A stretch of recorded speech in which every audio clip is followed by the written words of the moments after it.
Тэгээ та нар нэг зүйлийг ойлгох хэрэгтэй. Хүүхдүүд энэ ч мэдээж хүүхдэл болсон тоглон, наадан, сахилга гуутан, үүмүүлэн, юм хүм унгаан тэр болгон та нар битгий ерөөсө санаа зовоорой заа. Ерөөсө хүүхдийг бид тэр шааж ерөөсө огт болохгүй. За миний хувьд бол би ерөөсө номлож байгаа үед ч тэр өөрөө би олон хүүхдтэй ч хийлэхгүй. Тэгээ ямар ч үед хүүхдүүд хажууд ингээд ямар ч юм хийжсэн би ерөөсө огт хүүхдүүдийг би тэр шаадаггүй, тэр шахахгүй байхыг өөрөө чармаадаг, хичээдэг, хүсдэг. Тэгээ та бүхэн ч гэсэн тийм байх учиртай. Яагаад гэвэл Есүс хүүхдүүдийг надад чөлөөтэй авчир учир нь эдгэр шиг хүмүүс Тэнгэрийн хаан тусыг үүлэх болно гэж хэлсэн юм. Амен. Тийм учраас бид хүүхдүүдтэй хамтдаа байлгаж явахдаа бид хамтдаа эзнийг магтаж, хамтдаа эзнийг хүндэлж, жоохон насан том болоод ирэхин цагт эдгэртэй бид нэр хэрхэн яаж эзнийг магтан хүндлэхийг бид нэр зааж өгөх. Тийм эдгэртэй бид уламжлуулах, өвлүүлэх ийм үүрэгтэй хүмүүс юм аа. Тийм ээ. Энэ булаг чуулган бол эзний чуулган, энэ булаг чуулган бол энэ хүүхдүүдийн чуулган юм аа. Амен. Амен. Тийм учраас энэ бол зөвхөн миний чуулган, бидний чуулган, томчуудын газар гэж бид нэр тэгж огт ерөөсөө бид нэр ойлгож болохгүй. Тийм ээ. Дээрээс нь бид нар тэгээ зөвхөн монголчуудын гэж ойлгож болохгүй. Энэ бол эзний чуулган. Амен. Амен. За тэгээд жижиг хүүхдүүд аваад гарах гэж байна те манаас удаа. За тэгээ бүгдээ хүүхдүүдээ өрөөгөөд байгаа дээр нэг залбирчээ.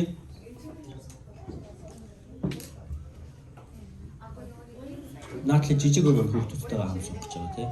Окей. За бүгдээ хамтдаа хүүхдүүдийнхээ төлөө залбираад тэгээ номлын төлөө залбираа. Let's pray for our kids. Эзэн минь тань маш их баярлалаа. Тэг бидний тунд энэ бяцхан үр хүүхдүүдийг зөвшөөрсөнд баярлалаа. Умаан үржимс юутай ерөөлтэй гэж таны үгэнд хэлсэн. Эднийг хэвлэлтэд тээсэн ээж нарын төлөө үнэхээр тань баярлалаа. Та эвээгээрээ ерөөгөөрөө таны ариун сүнсний бэлхэм дүүргэл бидний бяцхан үр хүүхдүүдийн минь дээр байж тэднийг зүрх сэтгэлийг та эзэндэн дагуулж танаас имээдэг мэрэгэн ухаанаар дүүрэн, хэрсэн ухаарлаар дүүрэн бүхий л төвсөр хангагдсан, өрөөгдсөн эрүүл сарвал эрч хүчтэй эзний дагалдагч нар болон өсөх болтугай гэж Есүсийн нэрээр ерөөн залбирч байна. Амен. Амен. За хүүхдийн цуглаанд ороорой хүүхдүүдээ. Хүүхдийн цуглаанд ороорой. За өнөөдрийн сургаал бид нь нэлээд давчилж байгаа. За Үлс номны 12 дугаар бүлгийн 20-оос 25. За энэ хэсэг дээр бол нэгэн онцгой үйл явдал гарч байгаа. Өнгөрсөн 7 хоног бид нэр Үлс номныхаа одоо 12-ийн бид нэр дунд хэсгийг хамтдаа үзсэн байгаа. Тэн дээр юу тухай гарсан бэлээ? Эзний Тэнгэрлэгч Петрийг шоронгоос аварсан тухай гардаг тийм үү? Тэгээд тийм ээ шоронч, гямданч, цагдаагүй сайн мэдээ гэсэн сэдвээр бид нэр сургаал сонссон байгаа. За өнөөдөр бол бид нар 12 дугаар бүлгийнхээ төгсгөлийн ерөөсө 5хан ишлэл байгаа. За энэ 5 ишлэл дээр бүгдээрээ онцгой анхаарлыг хандуулъя. Херодийн үхэл гинэ. За 12 дугаар бүлгийн 20-оос 25. Херод Тирийнхэн болон Сидоныхонд ихэд хэлгэндэг байв. Тэднийхэн хааны нутгаас хоол хүнсээр хангагддаг байсан тул хааны түшмэл Бластыг талдаан татаж нэгэн санаагаар түүн рүү ирж найрамдахыг гуйжээ. Товлсон өдөр Херод Синтидэ хааны хувцастай заларч тэдэнд үг хэлж эхлэв. Ард олон хүний дуу биш бурхны дуу байна гэж хашгирч байлаа. Бурханд алдрыг өргөөгүй тул түүнийг тэр даруй эзний Тэнгэрлэгч зогчээ. Тинхүү тэр үт хорхойнд идүүлж өөхөв. Харин эзний үг түгэнд төгсөөр байлаа. Барнаб, Саул хоёр үйлчлэлийн дүргээд Марк гэдэг Иохныг дагуулan Иерусалим буцваа гэсэн. За энэ нэг онцгой бөгөөд маш товчхон тэгээд аимшигтай ийм сонин содон үйл явдал болоод өрнөснийг одоо Библийг бичээч маань Лук маань энэ хэсэгт тэмдэглэн үлдээсэн байна. Яагаад энийг энд ингэж тэмдэглэн үлдээсэн болоо гэж та асууж гайхчихж магадгүй. Яагаад гэвэл Библи бол өөрөө ариун сүнсний онгодоор бичигдсэн эзний эрхэм дээд алдаа мадаггүй үг байгаамаа. Тийм учраас Библийн энэ хэсэгт тэмдэглэгдсэн энэ үйл явдал нэртэй устдаа түүхэн энэ үйл явдал тодорхой зүйлийг бидэнд хэлж сануулахын тулд энд бичигдсэн гэдэгт би эргэлзэхгүй итгэж байгаа. Тийм учраас бүгдээрээ эзний үгийн өмнө ирээд хамтдаа залбирцгаая. Бидний ариун сүнс эзэн минь та энэ хэсгийг бидэнд чухам яах гэж юуны тулд энэ бичиж тэмдэглэж үлдээснийг та өнөөдөр бидэнд илчлэн сануулж өгөх болтугай. Энд байгаа хүн бүрийн зүрх сэтгэл дэлгөөнд даруугаар таны өмнө зүрхээ нээж энэ хэсгийг бид сонсож суралцахыг хүсэж байна. Эзэн та надад өгөө өгөөч. Таны ариун сүнс биднийг хөтлөн дагуулах болтугай. Есүсийн нэрээр залбирч байна. Амен. Амен. За бүгдээрээ hamartology гэж хэлэхгүй юу? Hamartology. За би танаас шийдвэрлэхийн тулд хамран дээр гараад тавьж байгаа. Hamartology гэж хэлэхгүй тийм. Hamartology. За энэ бол юу гэсэн үг вэ гэхээр энэ бол хамарны тухай биш, зүгээр дуудлага нь хамартай адилхан сонсогдож байгаа байхгүй юу. Гэхдээ та нар нэг зүйлийг болж хамар теологи гэдэг бол гим судлал тийм ээ. Одоо sin теологи би гмийн судалдаг, гим судлалыг хэлдэг ийм тамья байна. За энэ үгний жинхэнэ утга нь юу юм бэ гэхээр зэрэг тухайн харуулсан сум байндаа очиж онохгүй өөр газар тусахыг хамар теологи гэж хэлдэг байна. Өөрөөр хэлэх юм бол гим нүгэл гэдэг бол анх Бурхнаар бүтээгдсэн хүмүүс бид нар Бурхны зорилгын дагуу амьдран замнан амьдралаа өргөсгөх ёстой байтал гим нүгэл давтагдаад ирэхээр Бурхны хүслээс холдоод ирэхээр бид яадаг байх нь. Яг Бурхнаас өгөгдсөн тэр хувь тавилант амьдралаараа амьдралгүйгээр өөр газар, өөр замаар туулж явж байгаад маш өрөвдөлтөй хувь тавилант бид түүхийг үлдээгээд ингээд энэ хорвоогоос отдог байна. Байндаа тусахгүй байх. Таны үр хүүхэд гим нүгэлтэй хутгалдаад ирэхлээр зэрэг таны гэрт өсөж өндөөсөн тийм ээ асарч тоогоолсон тэр бүхий тэр хичээл чармаалт талаар болдог байгаа. Өөрөөр хэлэх юм бол байндаа туслахгүйгээр өөр газар эцэг ажиллахгүй, инэрэхгүй, үзэн ядалтаар дүүрэн, хорслоор дүүрэн, гим нүглээр дүүрэн, ёс бусаар дүүрэн ийм замналыг замсаар байгаад хорвоогоос өнгөрнө гэдэг ямар харамсалтай вэ тийм ээ. Үр хүүхдийн хувьд, эцэг эхийн хувьд, эхнэр нөхрийн хувьд ямар харамсалтай вэ? Анх гэрлэгтээ чамтаа бид дуртай хайртай дуртай гэж ханилж суучгаад тэгээд гэрүүл салдаг. Ямар харамсалтай вэ? Байндаа тусаагүй байгаа байхгүй юу? Эзний үйлчлэн явж байхдаа үйлчлэлийн зам дотроос гим нүгэлд хутгалдаад үйлчлэлээс бууж байгаа олон өдөртөгч нарыг би харж ирсэн. Ямар харамсалтай вэ? Байндаа тусахгүйгээр замынхаа дундаас өөр газар тусаж очно гэдэг. Туйлын харамсалтай. Энэ бол гим нүгэл. Тэгэхээр Библиэлд гарч байгаа энэ Херод хаан бол бүхэлдээ энэ хүн Эдом хүн байсан. Энэ хүн одоо Израильчуудын хувьд харь үндэстэн боловч энэ одоо түүхэн цаг үеийн явцад манай эртний одоо өмнөх тэр Хизкийн цаг үед энэ Эдомчууд тийм ээ хүчээр Израильчууд болж ингээд энэ Израилийн одоо Евдийн хаан болдог байгаа. Яг үнэндээ бол Библийн дагуу энэ Херодийнхэн бол хааны удмын хүмүүс биш. Тэр байтугай бүр Израилийн чухал талын хүмүүс биш юм. Харин үндэстнүүд Израилийн хаан ширээнд түүхэн одоо цаг үеийн шоглоомын дунд явж байгаад ингээд хаан болчихж байгаа. Ромын эзэнт гүрний одоо харьяалах өөртөө засах орны хаан гэсэн үг тийм ээ. За ингээд энэ хүн бол за ингээд харь үндэстэн байдаг юм байж, Эдом хүн байдаг юм байж, хааны угсааны хүн биш атлаа ингээд хаан ширээнд залгачдаг юм байж. Гэтэл бид нар Библийг харах юм бол хичнээн олон харь үндэстэн хүмүүс Бурхны ёроолыг авч байгаа тухай бид нар Эхлэл номоос ахуулаад бид нар харж болно. Тийм ээ. Янхан байсан Рахаб эмэгтэй тийм ээ. За тэгээд Хагар тийм ээ Авраамын одоо Сарагийн шивгчин эмэгтэй байсан тийм Бурхнаас өрөөгдөж байгаа харь үндэстнүүд яаж өрөөл авч байгаа тухай гарч байгаа. Рут гэдэг бүсгүй байна тийм ээ. Харь үндэстэн бүр Моаб үндэстэн бүр хүн иддэг тийм ээ. Баалд дахил өргөдөг тийм харийн үндэстэн бүсгүй тийм ээ. Нагомыг дагаж очиод тэгээд Израильчуудын дунд очиод Бурхныг таньж мэдээд Бурханд итгээд ингээд таны бурхан бол миний бурхан, таны ард түмэн бол миний ард түмэн гэд өрөөгдөж байгаа тийм өрөөлүүдийг бид нар Библиэс харж уншиж болж байгаа. Ямар олон харь үндэстнүүд үнэхээр бүр цус нь холилдсон самар бүсгүй эмэгтэй тийм ээ ард олондоо ад үтгцсэн тэр олон нөхөр сольсон эмэгтэй худаг дээр Есүстэй тулгараад уулзаад тэрээр хэрхэн эзэнд итгэж өрөөгдөж байгаа тухай Библиэр дүүрэн харь үндэстнүүдийн талаар гайхалтай түүхүүд байдаг. Түр Херод гэдэг энэ хүн Израилийн ард түмний Евдийн хаан ширээнд заларчхаад энэ хүн энэ хаан сэнтийг эзний алдрын төлөө энэ их мэдлийг, энэ байр суурийг, энэ албан тушаалыг энэ хүн ашиглаж хэрэглэж болох байсан боловч харамсалтай тэгээгүй байна. Үүний өвг эцэг нь Есүсийг мэдлж явах үед асар олон хүүхдүүдийг хядсан байдаг. Юунаас болж зөвхөн айцаасаа болж надаас өөр хаан гарч ирэх юм байна. Тийм ээ дорноос ирсэн мэрэгдүүд тэр одыг хараад Бэтлехэм ирж байгаа юм байна. Тэгвэл тэднийг хядчихъя гэд нөгөө эртний зөвнөлийн дагуух Евдийн хааныг хядахын тулд хүүхэд байхад нь алжчихъя гэд асар олон хүүхдүүдийг хядсан байдаг. Өвг эцэг нь энэ Херодийн өвг эцэг нь. Түүний дараа энэ Херодийн аав нь юу хийсэн бэ гэхэл зэрэг Иохан Баптистыг цаазаар авсан байдаг. Асар том найр хийгээд тэр ард олны дунд том celebration, том хүлээн авалт хийгээд энэ хүлээн авалтан дээр тэр яасан өөртөө таалагдахгүй өөрийг нь чи тийм ээ гэр бүлийн бузар тийм ээ байдлаар чи гэр бүлийг байгуулсан байна. Дүүгийнхэн эхнэрийг чи авд суусан байна. Дүүгэн цааслаад эхнэрийг аваа суучихсан. Энийг шүүмжилсний төлөө Иохан Баптистийн толгойг царан дээр тавиад хатныхаа өмнө авчир тавьдаг. Одоо энэ Херодыг аав нь гэсэн үг шүү дээ. Тэгээд энэ Херод гарч байгаа. 3 дахь үеийн Херод Энэ хүн юу хийсэн бэ гэхэл зэрэг энэ Яакобыг цаазалсан байна. Элч нарыг гянданд хорьсон байна.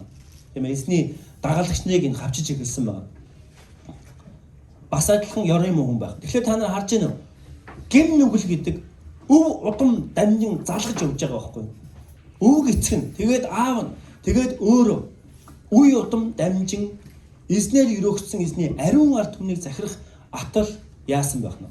Энэ хүн ата, жөтөө, хорсол, зэвүүцэлд автсан байна. Тэгээ Библиэлд гарч байгаа нь Херод Тирийнхэн болон Сидоныхын дургу гэдэг нь юу?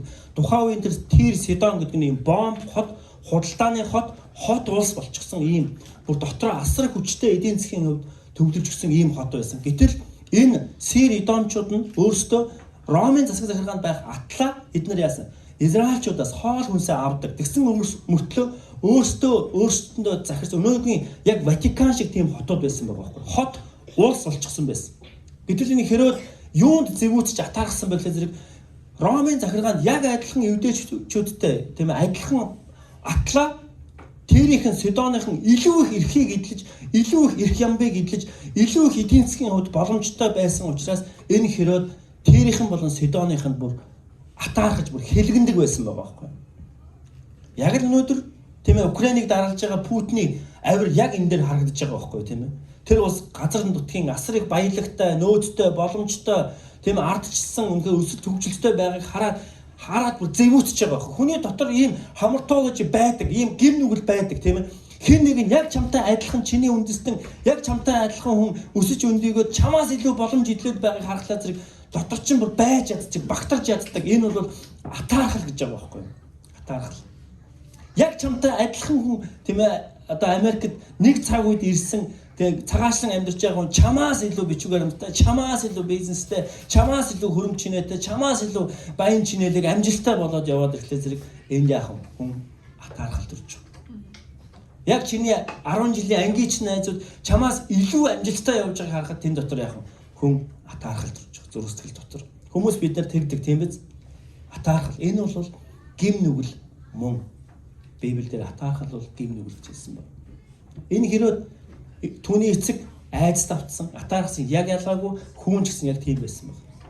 Тэгээд энэ хүн юу хийсэн бэ гэхэл зэрэг товлсон өдрөө хаан Синтидэ хааны хувцастай заларч байлаа. За түүх судлаачид энэ Херодыг бол маш их тийм эрх ям, эд агуурс, хөрөнгө чинээ, гой ганган байдал бүр хитрхийг автсан ийм хүн байсан гэж одоо түүх судлаач нар тийм тэмдэглэн үлдээсэн байдаг. Тэгээд энэ нэг одоо reception гэж хэлдэг. Энэ нэг хүлээ авалтан дээр энэ Херод бүр өөрийгөө энэ Херод тэр одоо театр дотор ингээд хувцас өмсөд орж ирэхэд бүр театрын тэр том студионы бүр хамгийн арын игнээс сууж байгаа хүмүүс хүртэл энэ Херодыг хараад таних үз тийм алтадсан гоё тансаг одоо хувцастай гарч ирсэн гинэ.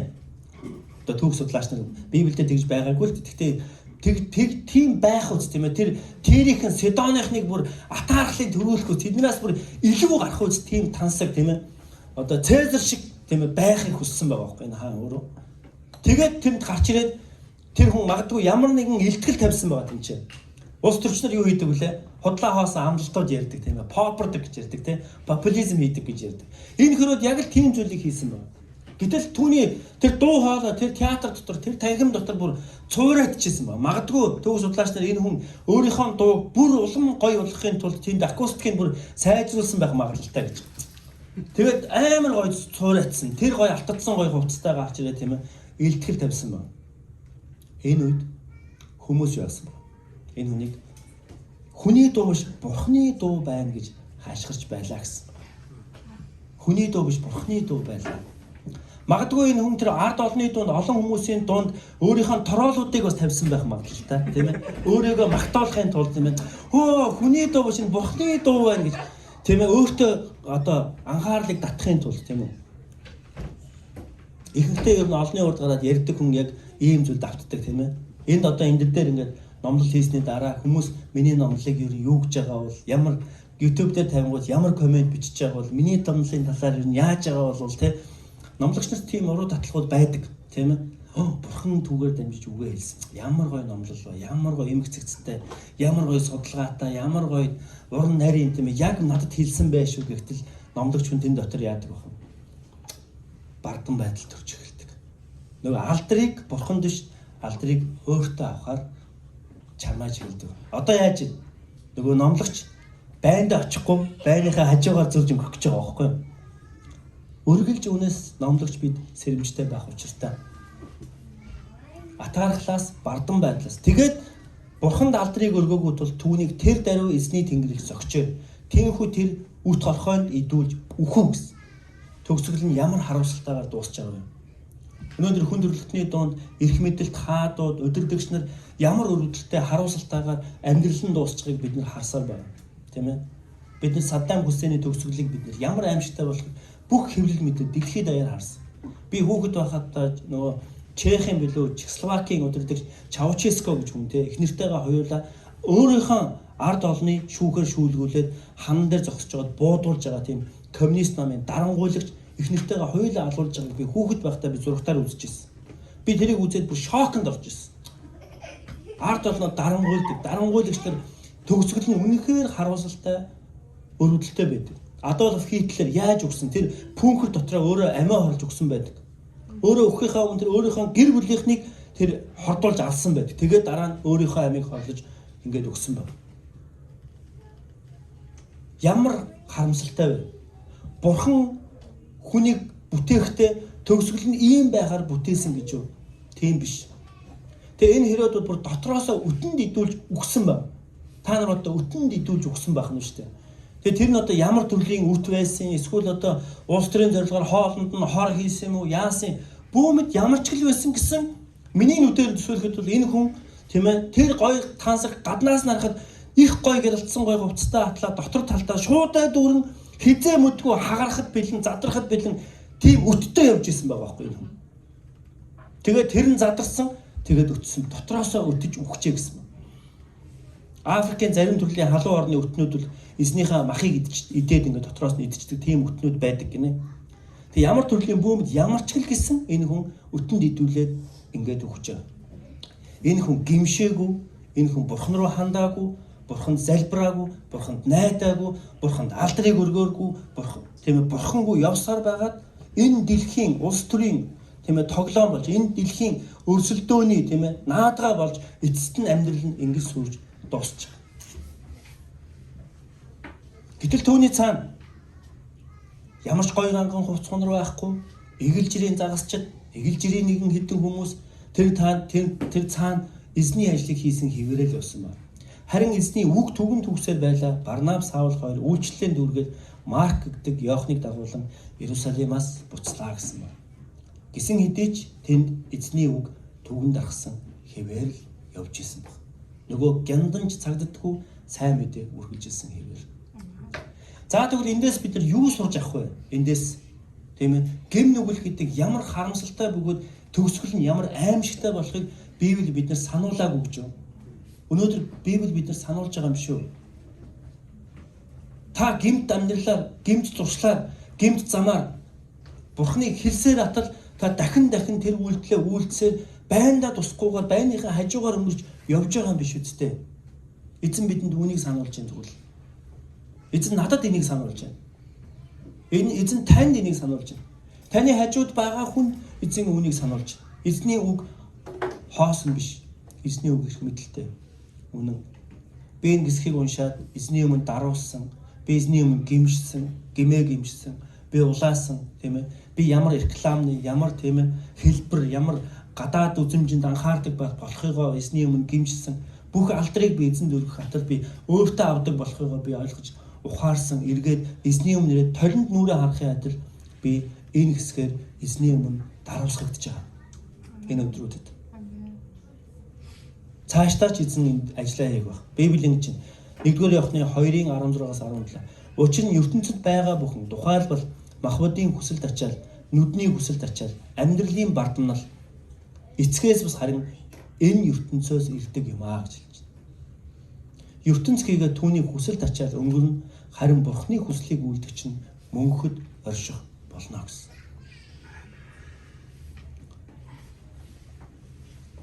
Түр бүгдээрээ бодцгоё.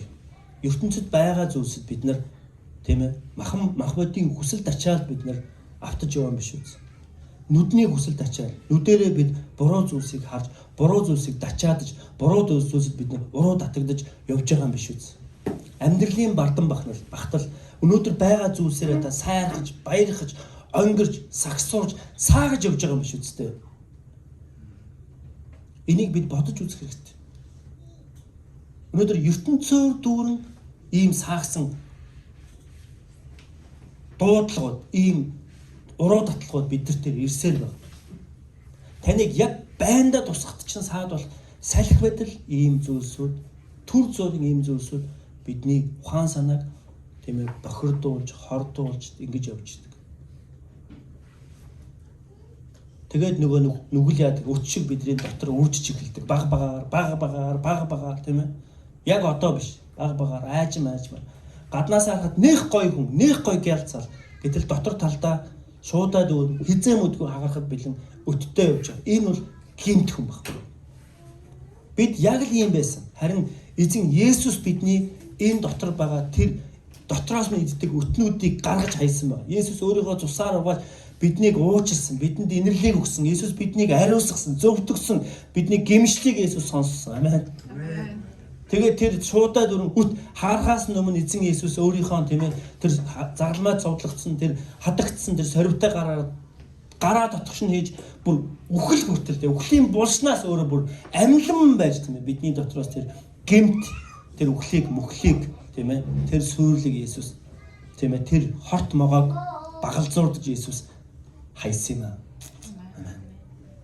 Тийм учраас Бурхны хүслийг үлдгэж мөнхөд оршихолно. Бид бол Бурхны хүслийг гүйцэтгүүлэх учиртай харь үндэстнүүд. Амен. Бид бол тэр Хагаар, Рутүүд одоо өөр хэн байдгийг те. Эзнэр дуудагдсан хүмүүс ихгүй бид нар бол. Эзнээс эмээх нь даруй төлөвийн шагналт, эд баялаг, алдар хүнд амьдрал ирнэ гэж. За нөгөө American Dream гэдэг юм чинь энэ дотор явж байгаа байхгүй. Эзнээс эмээх үе даруй төлөвийн дотор те. Нөгөө амжилттай амьдрал гэж ярьдаг тийм ээ. Нөгөө нэр алдартай амьдрал гэж ярьдаг те. Хүн төрлөختөн бидний хүсэн ирмэлцсэн те тэмүүлсэн тэр тэмүүллүүд чинь яг хаанаас эхлэлтэй юм бэ гэхэл зэрэг танд байгаа статус, green card, citizenship, таны дансанд байгаа мөнгө, танд өгөгдсөн тийм ээ эд баялаг, эд агуурс, авиас чадвар юу гэдгийг тэр болгонд чинь биш харин хаана юунд байгаа гэж чинь. Эзнээс эмээх үе ба даруй төлөвийн шагнал, эд баялаг, алдар хүнд амьдрал ирнэ гэж. Бид нар үр хүүхдүүдэд хамгийн сайн шилдэг сургууль сургаж хамгийн их боломжтой тийм ээ элбэг хангалуун хамгийн амжилттай амьдралаар амьдраасаа гэж хүсдэггүй эцэг эх гэж байхгүй шүү дээ. Бид бүгд хүүхдүүдэд тэрийг хүсдэг тийм. Харин би танд хэлье. Үр хүүхдээ эзнээс эмээх үед даруй төлөв байдалд сурга. Ингэж чадвас та эцэг эх байх үүргээ гүйцэтгсэн гэсэн. Ингэж чадаагүй хичнээн scholarshipтэй, хичнээн өндөр боловсролтой, хичнээн авиас чадвартай, хичнээн олон спортын тэмцээн уралдаанд төрүүлсэн, хичнээн зүс царай сайтай байгаад, эрүүл сарвал байгаад тэр хүнд эзнээс эмээхүү байхгүй. Тэр хүнд даруй төлөв байдал байхгүй бол түүний төгсгөл хаана очих вэ? Бид хэрэгдийг санах хэрэгтэй. Хүний бардам зан өөрийг нь дорд болгон даруй сүнс алдар хүндийг хүлээнэ гэсэн.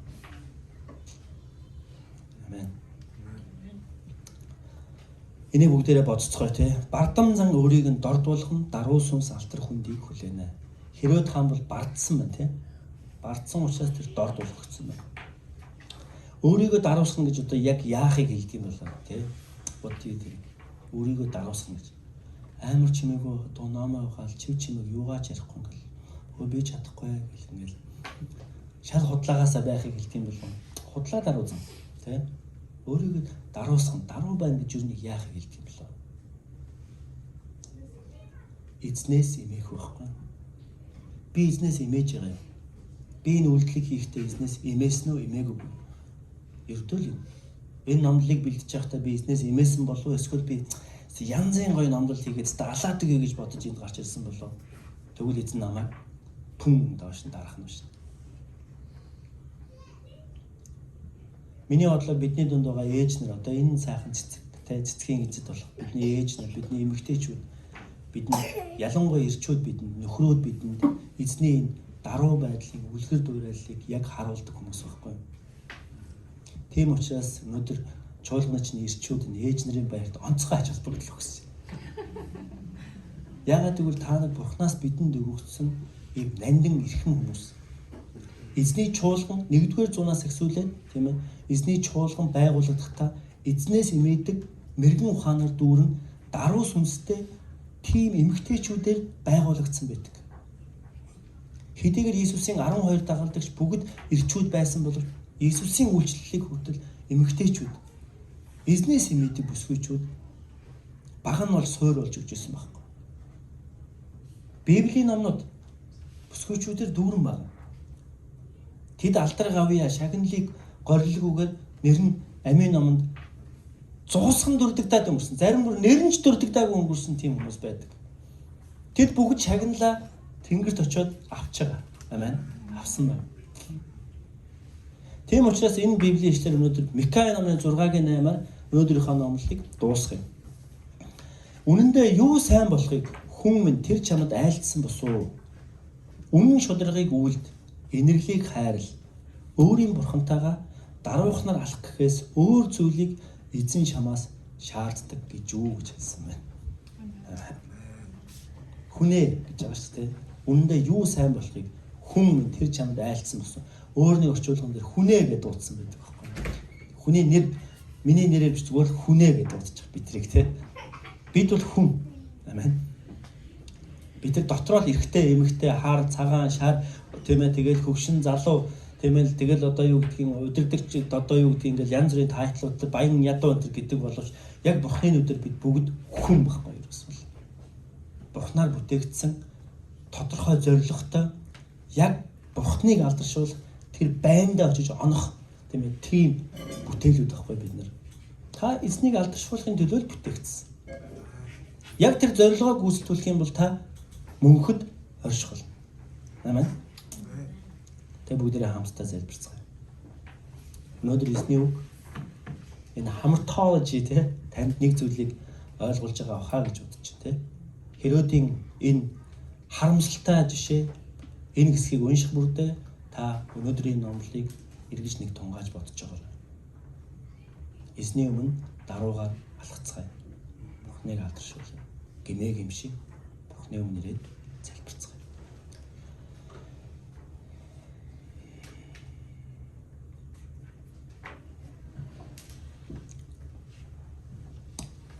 Хайртай аваа танийхаа өмнө ирээд би залбирлаа гэж байна. Эзэн минь та биднийг үт горхоонд идэгдэж үхэж мөхөх тавилангаас татан гаргаж